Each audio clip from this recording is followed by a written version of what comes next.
Hello there, this is going to be a bit more of a speculative episode, so there's no lore, just fun. And let me know in the comment section down below if you've got any ideas for similar ones, if you agree, disagree, what you think might have happened.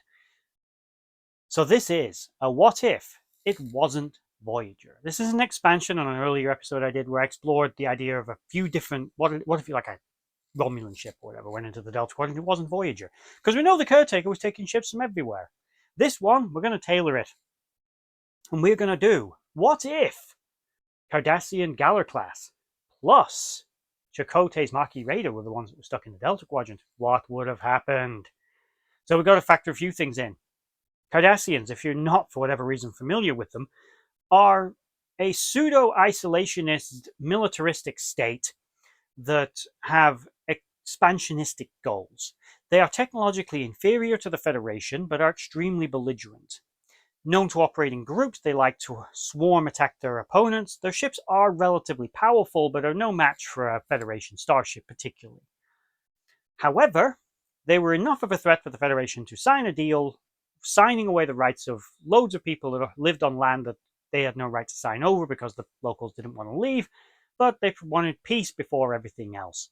This led directly to the rise of the Maquis. The Maquis are depending on which side you fall on, either a terrorist organization or a group of freedom fighters desperately fighting to save their people and fight off an oppressor. So it really depends which side you land on. Personally, I think they're a mixture of the two, because I don't think the Federation had any right to sign over those colonies the way it did. It shouldn't have signed a treaty that was so, its own people were so against, Starfleet was against, and wasn't, I mean, overly it was beneficial and it created peace, but it didn't give any, it wasn't lasting. That treaty was an abject failure, utter failure, and led to the deaths of most of the men, women, and children that lived on those colonies when Cardassia would join the Dominion. But that's where I land. There's also an argument to say that they should have just left, because the greater good and all that, peace is better than war, and by staying, they were opening themselves up to the aggressions of the Cardassians. Whether they liked it or not, it's something they could have left, gone to live somewhere else, and then fought the Federation at its political level in the public domain and gone, we want our territory back, we want to go home. And argued that maybe it would have took a couple of generations, maybe it would have sucked, maybe it's not the better option, but you'd have been alive in the long run. So, you know, maybe it was the better option, actually. But what would have happened if Voyager never went there? If the Cardassian ship and the Maquis ship were the ones that got stuck there? So, a few hypotheticals. We know the Cardassians, based on how Seska behaved, would have wanted to forge alliances. They have no prime directive. They wouldn't care about the Caretaker's array, the Ocampa, the Kazon, none of that. They would have searched for allies and a means to get home faster, by any means necessary. Now, my guess would be the Maquis and the Cardassians, they're not going to want to work together. It was bad enough for the Maquis to join a Federation ship. At least they're not going to be thrown in prison in those circumstances. The Cardassians, if his raider had still been destroyed in the battle with the Kazon, likely the Maquis would have all been jettisoned into space or simply tortured to death. The Cardassians wouldn't want to expend resources keeping them alive on a ship that was already massively overcrowded and not, quite frankly, already built for long distance journey. But let's assume the raider survived.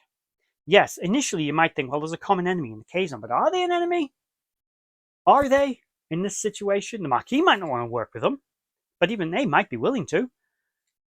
The Kazon Ogla were like, well, you know, you've got something we want. The Cardassians might be like, well, you can have it. We don't care about the array. But they may have also thought, well, we don't want a race like the Kazon having it. We want it. And the fight would more likely have broken out over who was going to control it. It probably results in the same thing. The Caretaker's array being destroyed, the Maquis and the Cardassians working together initially to fight the Kazon. But very rapidly, the Cardassians would try to look for additional allies. They'd either attack the Maquis, disregard them, and simply go, nope, we don't want anything more to do with you. It was a battle of convenience, not a long-term survival strategy. So they're going to start fighting, they're going to go their separate ways. The Maquis, being at a massive disadvantage, are not going to try and ally with a race like the Kazon. The Cardassians might. They might encounter the Nistrum, or the Relora, or one of the other Kazon sects and go, you know what, we will give you transporters. We'll upset the balance of power in this quadrant if you help us. We need resources, and we need help. We need maps, we need to know who to deal with, etc. The Kazon would be more than happy to provide that for free in exchange for that kind of power. Tactical advice, better strategy. It probably would have resulted in the unification of the Kazon sects, and also the Kazon would have helped them hunt down the Maquis. The Maquis would have seen this disruption to the balance of power as an affront. They wouldn't want to see the Cardassians gain an ally like that, or survive, or be strong. They might think, well, we're never going to get home, but we're going to find the Talaxians or whoever, and we are going to work against the Kazon. We're going to help them. They also have no qualms about sharing technology, so they do the same. My guess would be, although the objective would be to move through the sector, they become so engrossed in local politics, especially when running into races like the Vidians. The Cardassians initially might try and just avoid them, and the Maquis, they'll likely avoid people like that. They'd also more likely try to sneak through swarm territory. Whether they'd make it is, anybody's guess. My guess would be a Cardassian ship wouldn't survive an encounter with the swarm the way Voyager did, but you never know. The Cardassian ship is not like Voyager. It's not built for such long endurance missions. It's going to need allies and resources. And although the Kazon initially would be an asset, they would eventually move past their territory. And I think they would eventually get past it. Now, assuming they just went around swarm territory, which, they might not. Let me know what you think. They would use the Kazon to destroy the Maquis. Now, Chakotay is a highly competent captain. So how is this going? Initially, he's surviving that battle. Yeah, he's going to find allies. Tuvok might even eventually own up and say, look, I'm actually Starfleet. We need to do something about this. We need to stop the Cardassians. Seska, of course, is a Cardassian spy for the Obsidian Order aboard his ship. She's not going to tell them, but she is going to find a way to contact the Cardassians and tell them that this Maquis ship is going to build an alliance against them, and that there is a Starfleet operative on board now giving them tactical advice. The Cardassians are instantly going to go, well, we need to stop that. We are more than a match for a single raider, but Chakotay is an exceptionally gifted and competent and experienced commander. He's used to fighting the Cardassians. He's not a Starfleet officer, not at this point. He becomes one later, obviously, in the main show, but he isn't now. He's a soldier, a terrorist, a fighter. He is not. Now, there might be some dissent among his crew, and like, fuck it, just let's leave. It's like, we are not powerful enough. This ship is never, never, never making it back to the Alpha Quadrant. So we are going to stay here. We're going to harass the Cardassians. We're going to hurt them. And we're going to use our technology, our wits, and our smarts to gain allies to keep constantly fighting against them. And that's what they would do. Now, eventually, Seska's hand will be tipped, because Chakotay's not stupid. He's going to know there's a spy on board. Tuvok's already owned up. Tuvok is going to get wind of it as well, because he's also very smart. It's like the Cardassians are always one step ahead of us. They keep sending the Kazon after us. They've managed to survive these early engagements, but only with the help of locals. Now what? There's got to be a spy. Eventually, probably through some kind of blood screenings or testing, or through just simply setting a trap, similar to what they did aboard Voyager, where they let Seska tip her own hand, they figure out it's Seska. They kill her. She doesn't survive that. She doesn't get away. There's no escape transporter to a Kazon ship conveniently nearby this time. She's put in an airlock and thrown out into space, or she's simply vaporized. Chakotay might have mixed feelings about it, but this is the Maquis we're talking about. And she's a Cardassian. She's the enemy, especially under this fight or flight survival. So I think he's surviving this initial push, but he's going to harass and follow that Cardassian ship. He's going to make modifications to his own vessel, stuff it full of as many resources as he can, as many spare parts and supplies as he can muster. He will trade any resource or technology to survive. He'll give people the schematics for replicators, if it has to, in exchange for tritanium to repair damage to his hull, or for dilithium, or deuterium, generally for fuel, for new warp coils, or whatever his ship needs. He might even try to upgrade it. Maybe he uses his raider to actually capture a Kazon raider, overwhelm it, dock his ship inside it. Suddenly he's got a vessel 5 times as big as his old one. So on they go. As they continue forward, they encounter many of the same adversaries and obstacles that Voyager did. The Delphic Expanse, I think they get through that easy enough. It's just a big nebula. But the Borg, how do the Cardassians deal with it if they run into the Cooperative? My guess would be the Cooperative would want nothing to do with them and wouldn't reach out to them. They'd just ignore them. They might try and salvage some scrap from the cube, but generally speaking, the Cardassians, they're going to give any Borg they see a wide berth, and so is a Maquis ship. Moving along, if they start encountering other major adversaries that Voyager would encounter, like the Haconians, or the Vaadwaur, obviously the Borg, but we'll get to them. They encounter a race like the Malon. They're not interested that the Malon are dumping toxic waste. They're traveling the void. Cardassian's like, yeah, we'll go back. Right, yeah, fine. We'll pay you for your spatial anomalies you just used. You want to blow up some of those aliens? Yeah, sure. You ever tried a photon torpedo? Don't them? Let's help each other. They get to the vortex, they're on their way. Happy as Larry. No more encounters with the Malon that are hostile. They're fine. They see the Juggernaut going to blow into a star. They fly away at warp. The Maquis, maybe they try to work with the night aliens. They harass it. They give them some advantages and help them how to deal with the Malon. Maybe they give the local aliens some improvements to their fighting tactics. It's probably tactical advice, but they also lead them to it. The Maquis, my guess would be, they might not try to destroy the vortex, but they might, with Tuvok's help, even Chakotay, B'Elanna, they might go, well, you could destroy it if you do this.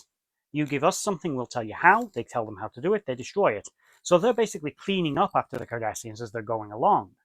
Eventually, though, their luck's going to run out. The Cardassians are going to turn around and go, you know what, sick of you, and it becomes a hunting mission. Optimistically for the Maquis, maybe they run into the Equinox at this point.